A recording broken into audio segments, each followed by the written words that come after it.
Hello, Leo. Welcome to your spring 2024 reading. My name is Nigel, and you have found alchemy. So this is going to be a sort of brief summary of your spring. You're still going to get your very intense, super detailed reading, what I would call an expanded reading, except of course I don't charge you for that. So look to your expanded reading as the months unfold. But this will give you an indication of what to expect for the spring. Over here you have your overarching energy for the spring in general. So to start out here, well, let's start here. You have the Jaguar and it says growth. Maturity is the ability to embrace change. And change cannot happen without death. This death doesn't necessarily mean physical death, but it could be the ending of a relationship or a situation, or simply your decision to not continue the same old habits. So you have growth here on the table. Before we get to this, let's look at this, because you have the sign of Gemini here on the table, and that is number 3 in this deck. Hopefully that'll focus. Sometimes the camera does lose focus, but it always snaps back, so have some patience with it. So you do have Gemini here. And as we know, it sort of works because we have May and June that encompass the Gemini month, but we do have a lot going on here. So you have a lot of astrology in this reading for some reason. So in April, right, you have Sun in Aries, sextile Jupiter in Gemini, and that is a good time to pursue goals and achieve success. And just a glance over here, it does look like that. Okay, so keep that in mind for April. It is a very good time to pursue your goals. Now in May, we have Mercury in Aries, sextile Jupiter in Gemini. Your communication skills in May are boosted. So use this energy to sign contracts, make connections, and plan for the future. Now on May 20th, the Sun enters Gemini. And you use this whole season to learn as much as possible. If you need to learn something to attain a goal, it could be something very simple, like something that you read online, or it could be a class you have to take. Could be something like that. Some learning is a big deal here in May and June. May 22nd, we have Sun in Gemini sextile Neptune in Pisces. We use this time for visualization. If you visualize your dreams and your wishes and your manifestation, that is the perfect day to really take advantage of the energy to help you accomplish something. On May 24th, you have Sun in Gemini trine Pluto in Aquarius. Your charm on this day can win over people, right? Especially with career and money matters or anything to do with goals. On May 25th, you have Mercury that enters Gemini. Mercury will be in one of its ruling signs for the next few weeks. And this is a great time for problem solving. Use this time for important issues, not petty gossip. It might be tempting to do that with petty gossip, but use it more constructively for yourself here, Leo. Now, on May 25th, something else is going on. We have Mercury in Gemini, sextile Saturn in Aries. And on that day, around that time, you show off your expertise in any field or venue today, right? Could be something you do online, could be something you do in person, could be a sport, could be anything like that. But there is something that is going to make you shine on this day. On May 26th, you have Mercury in Gemini, sextile Neptune in Aries. Anything creative will be on fire today. So if anything needs a creative touch, it's the perfect energy for that. Also on the same day, we have new moon in Gemini. And this fast-paced new moon will keep you busy with surges of excitement and energy. And on May 27th, we have Mercury in Gemini trine Pluto in Aquarius. It is a great it's great for making deals, put it that way, negotiating. Anything is possible today, so use this energy wisely. As you can see, May is a pretty busy month for you. On May 29th, we have Sun in Gemini conjunct Mercury in Gemini. You may feel jittery on that day. Your thoughts can become overwhelming. Take a deep breath and stay focused on. Now, moving to June, on June 4th, we have Venus in Aries sextile Jupiter in Gemini. A very lucky day. Play the lottery, fall in love, do whatever takes luck that day, schedule it for that day, okay? On June 5th, we have Mercury in Gemini, sextile Mars and Leo.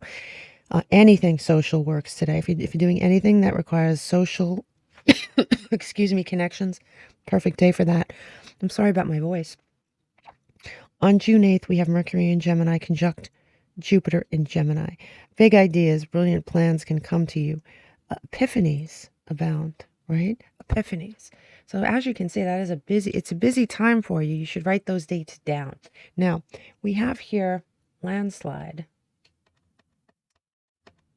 Hold on one second while I give myself a nice big cough. Sorry about that. You may feel like something is collapsing.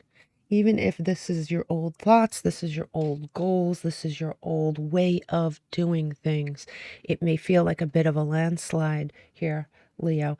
But take heart. I mean, it looks like a fruitful time, but it looks like a time of change. Here you have a new moon. A new start is coming. And you also have new moon in Pisces. And, you know, the new moon, it says meditate and contemplate. I'm pretty sure you got this for your March reading. I could be wrong, but it was very recent you had that particular card.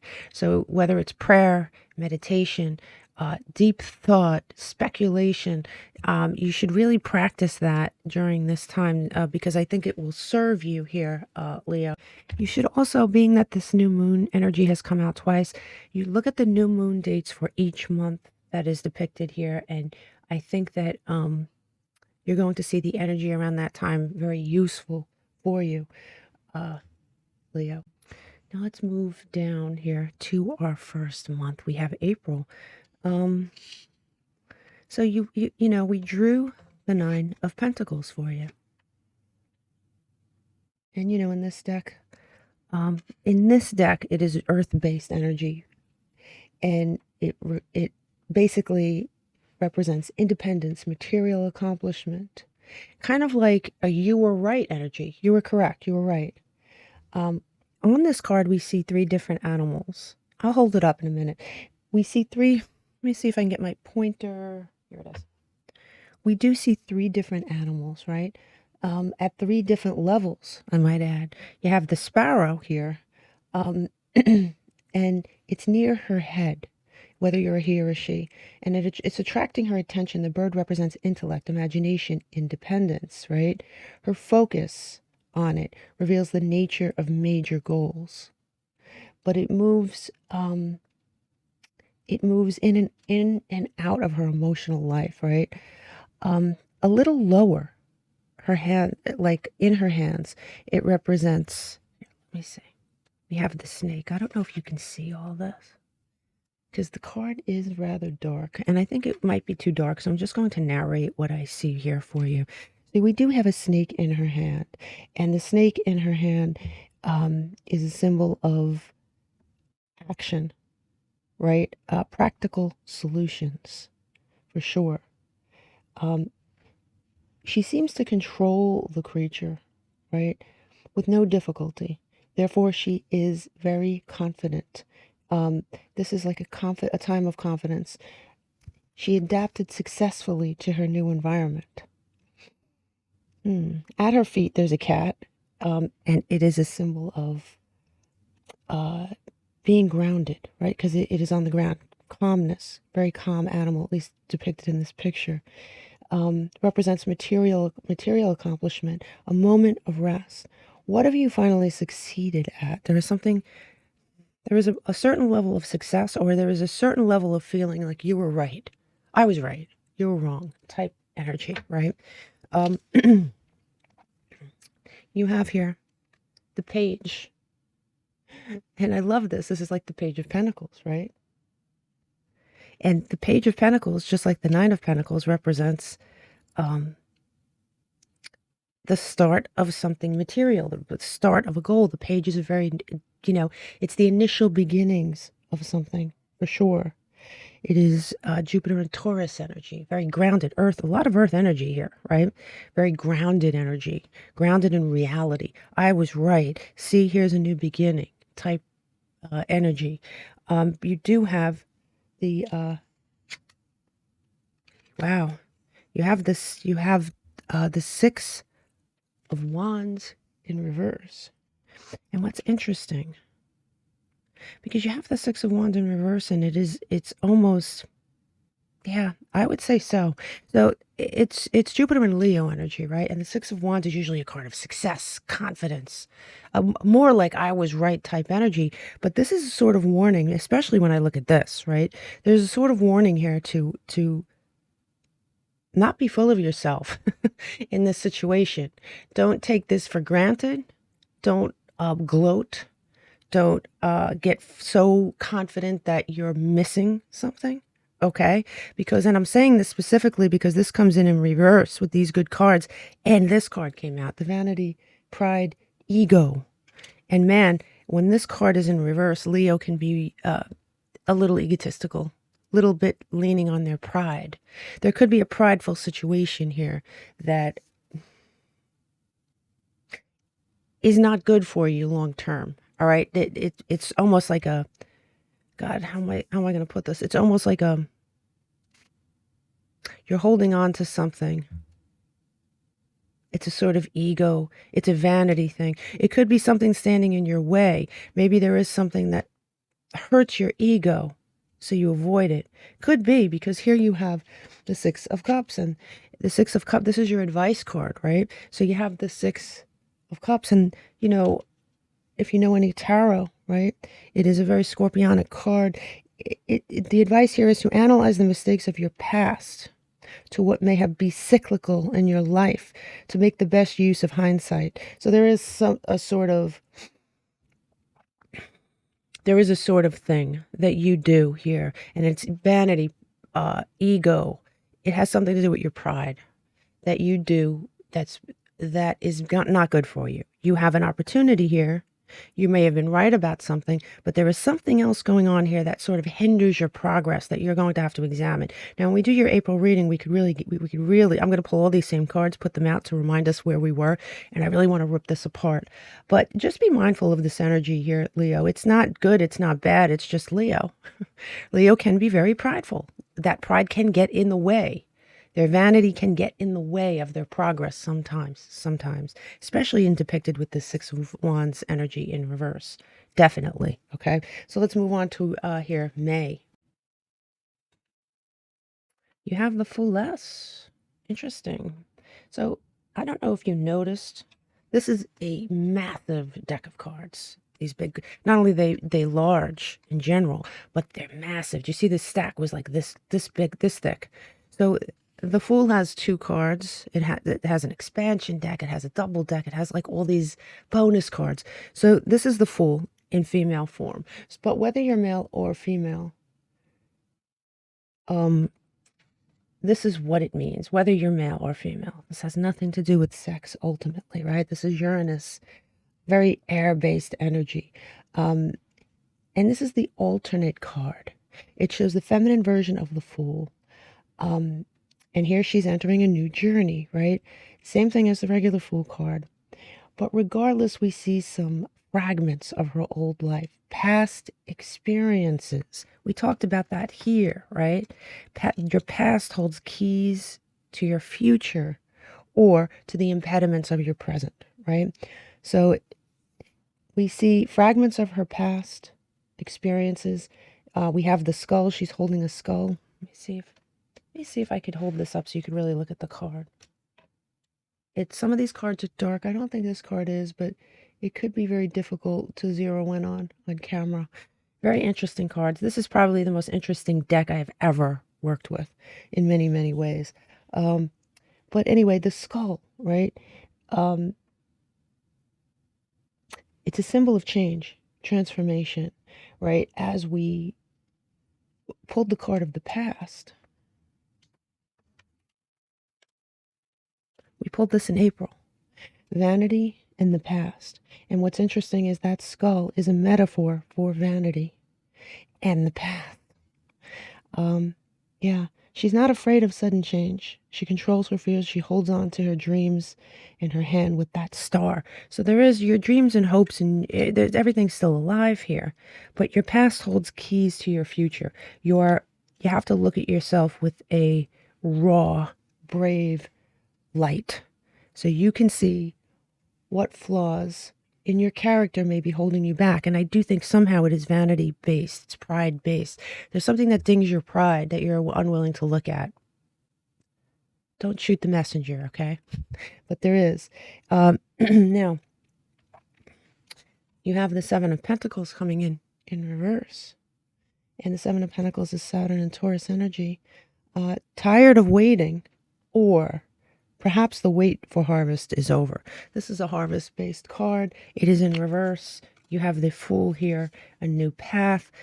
You also have the Nine of Wands coming in sideways. So you have a choice here, Leo. You have a choice. It's Moon in Sagittarius energy. Is it going to be persistence or stubbornness? There's a difference. Is it going to be determination or lack of compromise? There's a difference. There is a certain thing that you have to decide and you have to look at in a very raw way. Do so in a very raw way. Your advice card here, it's not surprising, is the Virgo card of the Hermit. And that's introspection, right? The advice is to truly turn your attention inward, right? To find your way. Yeah, you need to hyper-examine yourself. Because I see a lot of success here, but I also see that there is something inside you that holds you back from recognizing your full potential. You have renewal and spark, and with the Fool here, that really doesn't surprise me. You have so much potential here this spring. But I do think it's your turn, it's your time to go inward and really take whatever is holding you back and change it or remove it. All right, it's going to take a certain amount of bravery to do that, to really shine that light in front of a mirror and look and see what the heck is going on here. It's Fool energy for sure. Here you have, in your last card, wow, you have fertility. So this is the sister card for the Empress. It's very earth-based energy, very Venus energy.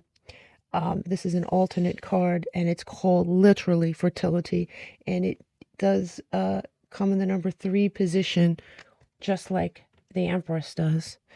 Massive deck, right? And now who is depicted here is, let me see if I could pronounce it correctly, Renenutet. It is she's the ancient Egyptian goddess representing harvest. Definitely. And look at this. Your first card here is a harvest card. You have the Ace of Pentacles. I love that card. It's earth-based energy. It's opportunity related to a goal, related to money, related to something like that in the material world. You do have Temperance here in reverse, and while that's not always a good card, I think that in this situation, it's Sagittarius energy. You could be getting impatient for something, but it also could represent in it, and I think I'm leaning more towards this, your impatience for something has pushed you forward. Your impatience for something has forced you inward to see something. You've had enough waiting. You've had enough bullshit. You've had enough, when is this going to happen? And I think that this impatience propelled you to do something about it, okay? Because here in your advice, you have the Eight of Wands. And the Eight of Wands is Mercury and Sagittarius energy. It's rapid movement forward. Resolution through decisive action, focus, and determination. Now, you also have the Temptation card. It says deception, but I'm leaning on temptation for this time. There is a temptation here, okay? And the temptation will be to slip into bad habits that have formed out of pride or vanity. So there is a temptation to slip back into something that's very pride-based. But I don't think for many of you, I think you resist that temptation. I think that you have overcome something. And when you overcome something, it's going to propel you forward. It really will. You know, I'm not just blowing smoke up your ass. It really will. But you just have to get through this here.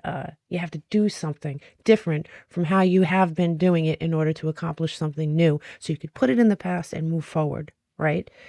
And experience that growth, that jaguar. And I'm telling you, Gemini season is going to be big. It's going to be a big deal for you if you so choose. Now, you could wake up after Gemini season and be in the same exact position you're in now and not take advantage of all this energy, right? Free will. But I wouldn't do that. I would address this. Now, when we add up all the numbers in this reading and we break them down, we get, it's really not surprising, we get Jupiter energy, right? Expansion, growth. We have the opportunity. It's on the table. Jupiter is number 3. So what I'm doing with with all the readings is I'm pulling 3 cards in what you don't see coming, whatever number each sign ends up with. And here, this isn't surprising at all. We don't take these in reverse, by the way. You have this Ace of Pentacles energy again, right?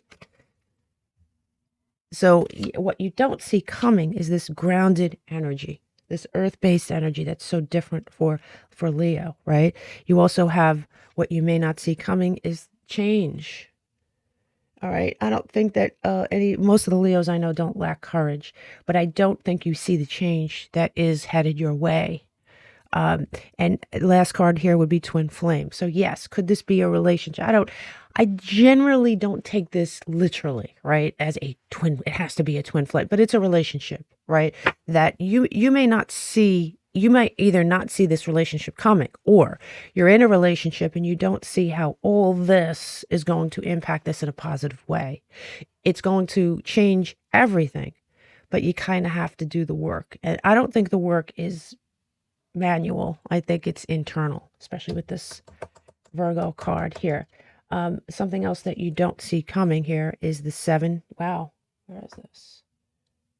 Well, it's the 7 of Wands. It's that, yeah, it's letting go of some kind of stubborn energy, because this is coming in reverse. Letting go of this. There is something you are being stubborn about, and that determination and stubbornness generally works for you. But in this one situation, you have to let go of something, because it is pride based. What you don't see coming is the end of anxiety, right? As a result of all this, the anxiety will end. And you do have, as your last card, the Chariot coming in reverse, and that means you're going to, how do I put this? You're going to move forward, but you're not going to move forward away. And I do think, being that this is your last card and this is your last card, I think it has something to do with a relationship that you're going to stay in. So if you meet someone new during this time, you're going to stay in this relationship. If you are in a relationship that that you're happy with, you are going to stay in this relationship. This is not moving forward away from a twin flame, whatever, a relationship that you're in. Okay.